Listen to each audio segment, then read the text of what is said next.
उनको बैठा के दूसरे को बैठा दे।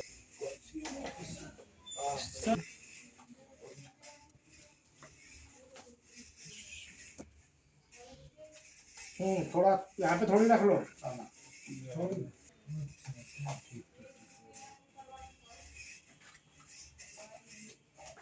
हटा लो। मौसम का प्रभाव इन्फेक्शन। ठीक है, ठीक है ना। ये N9 तक तो बढ़िया है, ऊपर भी दिख रहा है वैसे।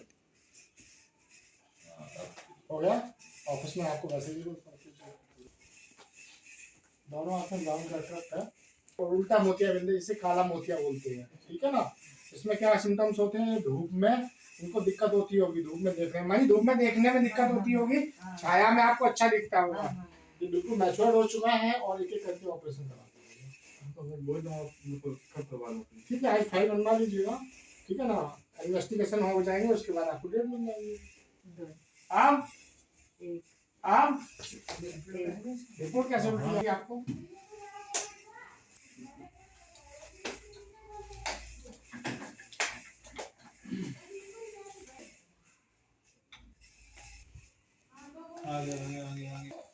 आज मैं चंद्रपाल सिंह साग, पत्रकार, हिंदुस्तान मैनपुरी एवं YouTube channel CPS news channel के माध्यम से आज भामत चौराहा मैनपुरी के हेमा आई क्लिनिक पर आया हूं और डॉक्टर सतपाल सिंह साग से जानना चाहेंगे कि आजकल आँखों में कौन कौन सी बीमारियां ज़्यादा चल रही हैं और इनका कैसे बचाव किया जाए। आइए बात करते हैं डॉक्टर सतपाल सिंह साग जी। डॉक्टर साहब, आजकल बहुत सारी बीमारियां चल रही हैं और इनका कैसे बचाव किया जाए? देखिए, एक मौसम का प्रभाव रहता है। जब मौसम का परिवर्तन आता है, मीन्स ठंडा गर्म जब मौसम परिवर्तन आता है तो कंजरवाइटिस इन्फेक्शन ज़्यादातर हो जाते हैं। ठीक है ना। ये मौसमी जैसे कहते हैं, जिस तरीके से मौसमी बुखार रहता है वैसे ही आँखों के लिए मौसम से संबंधित तो इसमें खुजली है, जलन है, पानी है इत्यादि विभिन्न प्रकार के रोग डेवलप करने लगते हैं। तो इसमें बहुत छोटा सा प्रिकॉशन होता है कि अपने साफ हाथों से इस्तेमाल करें, टॉवल को साफ रखें, रुमाल अगर आपके पास है तो साफ रुमाल से ही आइस को टच करें। ठीक है ना। इसके अलावा क्या बोलिए, आँखों को बीच में पानी से 2-3 बार अच्छे पानी से छींटे मार के साफ कर सकते हैं। उसके अलावा आपको जैसे बाहर निकलना है, घर से बाहर जब निकलें तो अच्छी क्वालिटी का कोई गॉगल्स यूज़ करें, और जिनके नंबर्स आते हैं वो ऑलरेडी स्पेक्ट्स पहनते हैं तो अपना स्पेक्ट्स लगा के ही बाहर निकलें। तो इससे क्या होता है, उनको इन्फेक्शन के चांसेस बहुत कम हो जाते हैं। और फिर भी अगर इन्फेक्शन किसी को डेवलप हो जाता है तो वो अपने आई सर्जन को दिखा सकते हैं। तो उसमें क्या होता है कि आगे कोई बीमारी और डेवलप नहीं हो पाती है। और इसके अलावा भी जैसे बच्चे लोग होते हैं, आजकल सबसे बड़ी समस्या एक है कि आजकल ऑनलाइन क्लास, मीन्स बच्चे सभी लोग कंप्यूटर PC इत्यादि में पढ़ते हैं तो समस्या यहाँ आती है कि वो कभी भी यही नहीं जान पाते हमारी विजन कब लॉस हुआ। जब वो प्रैक्टिकली चेक में आते हैं, अपने आई सर्जन को दिखाते हैं तो उनका विजन लॉस होता है, मायोपिया डिसीज डेवलप हो जाती है। वो समय समय पर अपना 6 मंथ में या 1 ईयर्स में एक बार रूटीन चेकअप जरूर कराएं, जिससे कि बच्चों को आगे भविष्य में गार्जियंस को बच्चों को दिक्कत ना आए। डॉक्टर साहब, आजकल कौन कौन सी बीमारियां ज़्यादा चल रही हैं? आई से संबंधित तो ये नॉर्मली है, कैटरेक्ट है जो एज फैक्टर रहता है, मोतियाबिंद हो जाता है। लोग मोतियाबिंद के बारे में नहीं समझ पाते हैं, जिसमें काला मोतिया होता है, जो लोग सफ़ेद मोतिया होता है, नेचुरल मोतिया जिसे बोलते हैं, सामने सफ़ेद आइज दिखती है तो वो क्या होता है, हर एक को दिखता है कि मोतियाबिंद हो गया। कभी कभी होता है कि ब्राउन का अट्रैक्ट होता है, जिसे काला मोतिया बोलते हैं, वो डॉक्टर्स को परामर्श लेने पर ही दिख पाता है। या उसमें ऐसे लक्षण रहते हैं कि सामने जैसे धूप है, लाइट है तो हमें कुछ दिखाई नहीं देता है, नॉर्मल में हमें दिखाई देता है। तो समय समय पर उनको चेक कराते समय रहते हो, ऑपरेशन होने पर उनको अच्छा विजन मिलता है, अच्छी लाइट आती है। आजकल इसमें भी कई एडवांटेज हो चुके हैं। आजकल तो ऐसे ऐसे ऑपरेशन स्टार्ट हो गए हैं, मल्टीफोकल, ट्राईफोकल लेंस आने लगे हैं, जिसमें चश्मे की आवश्यकता ही नहीं होती है, क्योंकि ऑपरेशन के बाद नियर का चश्मा एक कॉमन हो गया ना, लगता है। लेकिन ट्राईफोकल जो लेंस है, इनमें कभी भी चश्मे की आवश्यकता नहीं होती है और वो सुविधा आपके हॉस्पिटल में अवेलेबल है। आपके यहाँ किस किस प्रकार के ऑपरेशन किए जाते हैं आँखों के?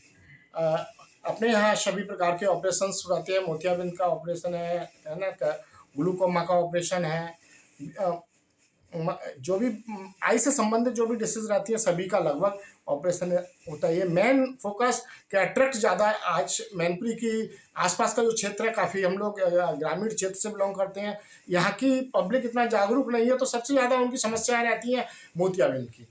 जी। तो मोतियाबिंद की समस्या रहती है, वो बेचारे सोचते हैं कि उम्र के अनुसार हमारी रोशनी कम हो गई है, लेकिन वो जब डॉक्टर को दिखाते हैं तो पता लगे उनको मोतियाबिंद है, और मोतियाबिंद सही समय पे ऑपरेशन होने के उपरांत उनको 100% विजन भी मिलता है। डॉक्टर साहब, किस किस उम्र के ज़्यादा आँख की संबंधित रोगी आते हैं आपके यहाँ? देखिएगा, आजकल बच्चों में सबसे ज़्यादा दिक्कतें आ रही हैं, मायोपिक डिसीज ज़्यादा डेवलप कर रही है, क्योंकि मैंने बताया पीसी में ड्राई आइज हो जाती है, ड्राई आई हो जाने पर लुम्ब्रिकेशन की जरूरत पड़ती है, तो उसके लिए कोई भी एक लुम्ब्रिकेंट का ड्रॉप्स यूज करना चाहिए। बच्चे लोग यूज नहीं करा पाते तो उसमें मायोपिया डिसीज डेवलप हो जाती है सबसे बड़ी। उसके बाद बीच एज फैक्टर आता है कि जो 30+ के बाद, मीन्स 30+ के बाद आजकल नियर की प्रॉब्लम डेवलप होने लगी। पिछले समय में कुछ 40+ पे डेवलप होती थी, आज नियर वर्क में भी दिक्कत लोगों को होने लगी है, तो वो अपना रूटीन चेकअप करा सकते हैं और पास के चश्मे को अपना समय रहते देख लेंगे तो नंबर उनका काफ़ी ज़्यादा तेज़ी से नहीं बढ़ता है। फिर तीसरे स्टेज में आ जाते हैं कैटरेक्ट वाले मरीज जो 50+ में हो जाते हैं, उनको ज़्यादातर मोतियाबिंद की शिकायत रहती है। तो ये क्या है, बचपन से लेके कभी व्यक्ति को ये नहीं समझना चाहिए कि हम जब बुजुर्ग हो जाएंगे तब आयुष को दिखाएं। तो आई दिखाने का मतलब है रूटीन चेकअप तो जरूरी है, 1 ईयर्स में एक बार रूटीन चेकअप करा लें, आपको कोई डिसीज नहीं है, गुड बेटर है। अगर डिसीज है तो उसका ट्रीटमेंट सही समय पे हो जाएगा, तो उसका निस्तारण भी है और वो ठीक भी हो जाते हैं। डॉक्टर साहब, कुछ गरीब किस्म के मरीज होते हैं आपके यहाँ आते हैं, इसके लिए कुछ सुविधा है आपके यहाँ?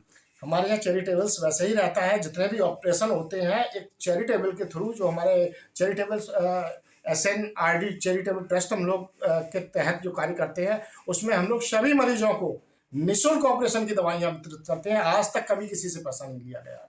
जैसा कि डॉक्टर साहब मालूम है, आप गुरु भक्त भी हैं, माता के भक्त भी हैं, आप कोई सप्ते में कोई निःशुल्क भी कोई देख परीक्षण करते हैं? गुरुवार को हमारे यहाँ निःशुल्क परामर्श भी रहता है, और जो गरीब व्यक्ति आते हैं उनको मेडिसिन भी हम लोग अवेलेबल प्रोवाइड कराते हैं जी।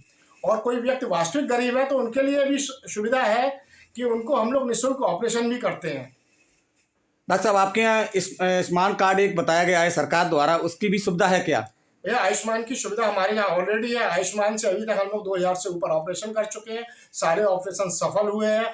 जिला के अंदर हमेशा प्रशस्ति पत्र हर वर्ष हॉस्पिटल को मिलता है इसी बात पे कि वो, क्योंकि पेशेंट को जो आयुष्मान की सुविधा जिनको मिलती है, जो बेचारे गरीब लोग होते हैं वो अन्य हॉस्पिटलों में जाते हैं तो उनको जांच के नाम पर इत्यादि नाम पर या उनको फैसिलिटीज के कहीं ना कहीं उनसे थोड़ा बहुत पैसा ले लिया जाता है।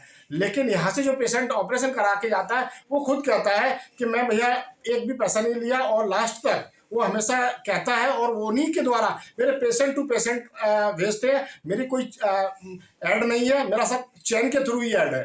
अच्छा, आपके यहाँ मोतियाबिंद और जैसे नासूरा बोला जाता है, इसके कितने ऑपरेशन अब तक कर चुके हैं आप?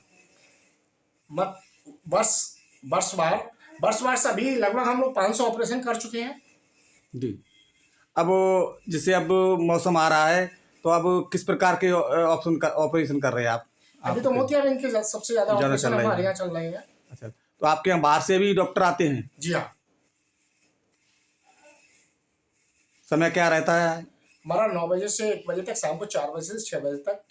गुरुवार को निःशुल्क देखा जाता है, आपको बता ही चुका हूँ। संडे को मेरा ऑफ रहता है, सैटरडे ऑपरेशन डे ज़्यादातर रहता है।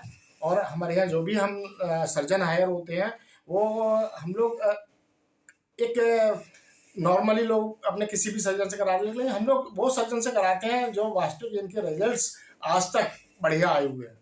डॉक्टर साहब, जो मरीज होते हैं उनके बच्चे भी ज़्यादा मोबाइल देखते हैं, क्या कहेंगे इनके लिए आप? उनको हम लोग सजेशन देते हैं, बच्चे लोग मोबाइल यहाँ देख रहे हैं, हम लोग कहते हैं ऑनलाइन आजकल समय है, ऑनलाइन के माध्यम से हम लोग पढ़ रहे हैं। समय का चक्र ऐसा, प्रकृति की मार ऐसी रही है कि उसमें हम लोग को अगर डेवलप करना है तो उस माध्यम से ही पढ़ेंगे, क्योंकि कॉलेज बंद करा दिए गए, लॉकडाउन्स लग गए सारी, कोविड में ये व्यवस्था, तो हम लोगों के माध्यम बच्चों को एक बढ़ाने का श्रेय केवल मिला ऑनलाइन के माध्यम से हम लोग पढ़ा पाए बच्चों को।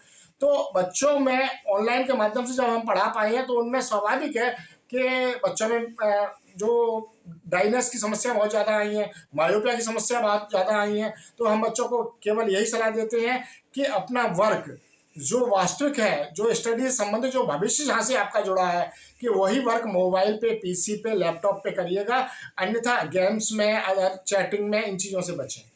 डॉक्टर साहब, माताएं होती हैं, छोटे छोटे बच्चे होते हैं, 6 महीने के, 1 साल के हैं, उनको जब बच्चे रोज आते हैं तो उनको छुपाने के लिए मोबाइल दे देती हैं, इनका उनकी आंखों पर क्या असर पड़ता है? नहीं, उनकी आंखों पे बचपन से ही काफ़ी ज़्यादा असर पड़ता है। बच्चे, ऐसे ही बच्चे सबसे ज़्यादा आजकल जो शिकार हो रहे हैं यहाँ पर मायोपिया के शिकार हो रहे हैं। तो उनको हम हमेशा माँओं को निवेदन करना चाहता हूँ कि पहले की भी माँ, हम लोगों के पहले तो मोबाइल नहीं थे, फिर भी बच्चों को अपना खुश रखते थे, है ना, उनको भी खिलाते थे।